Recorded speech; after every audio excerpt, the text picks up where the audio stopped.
VR is having a bit of a renaissance in the past few years, with dozens of new VR devices being announced and made.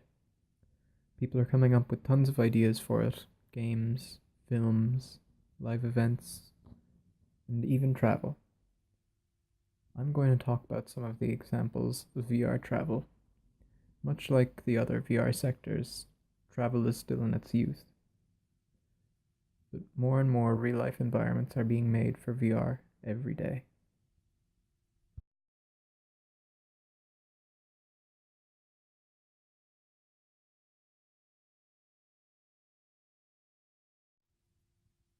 In 2014, the Marriott hotels had a virtual reality experience made for potential customers and to try and reach a younger consumer base as well.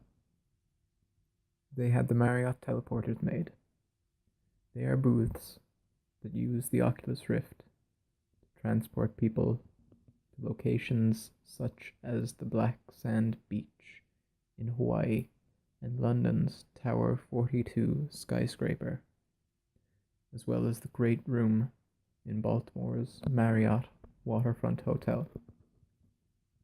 These booths also incorporate various stimuli to help make the experience more realistic for the user, such as the smell of salt water when you're on the beach location.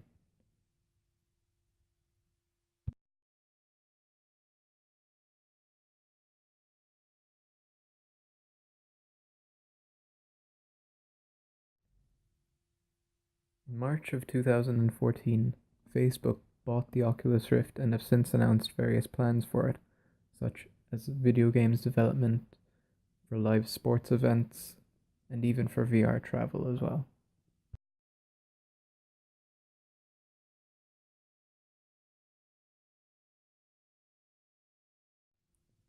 Only in VR is a company that develops locations for VR travel as well. They already have scenes that allow people to take a canal tour of Venice, see the Grand Canyon up close, or to see Times Square, as well as others.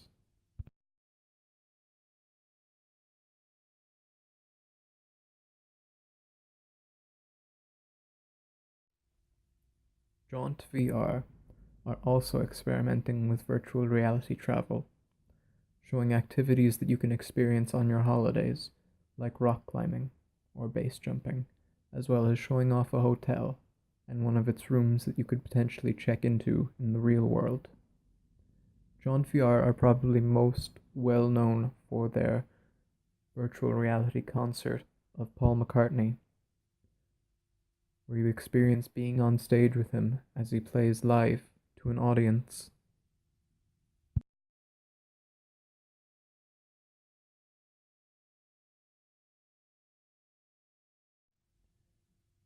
Google's virtual reality headset is a little more simple than the other VR headsets, such as the Oculus Rift. It's called Google Cardboard, and as the name suggests, it's made out of cardboard. It folds into the shape of glasses that you can wear.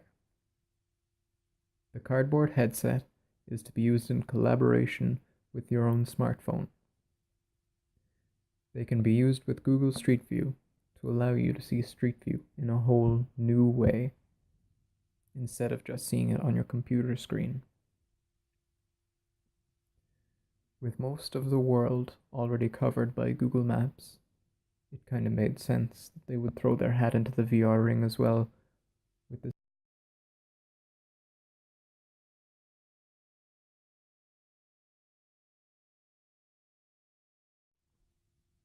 Thomas Cook are another company looking into VR travel. They've even set up several Oculus Rifts in several of their locations and allow customers to use it to see one of the tropical locations they can send you on as one of their examples. This free option to customers uses sounds recorded from the location and releases smells to further increase the realism of the experience for the customer.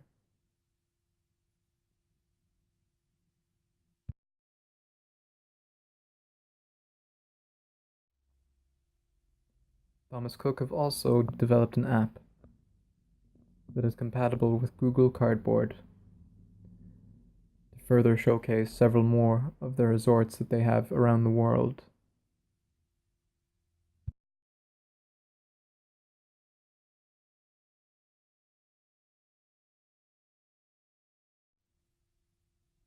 Thomas Cook's rival, TUI, are also experimenting with virtual reality travel.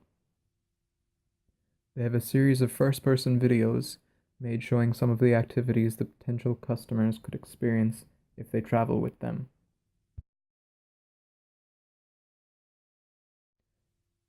If the VR craze continues and keeps growing at the rate that it is, instead of being a passing fad, it could change a lot of things. If VR travel keeps going, then it could revitalize travel agents for the 21st century, or allow people who can't afford travel to these places experience them in another way, like the comfort of their own home.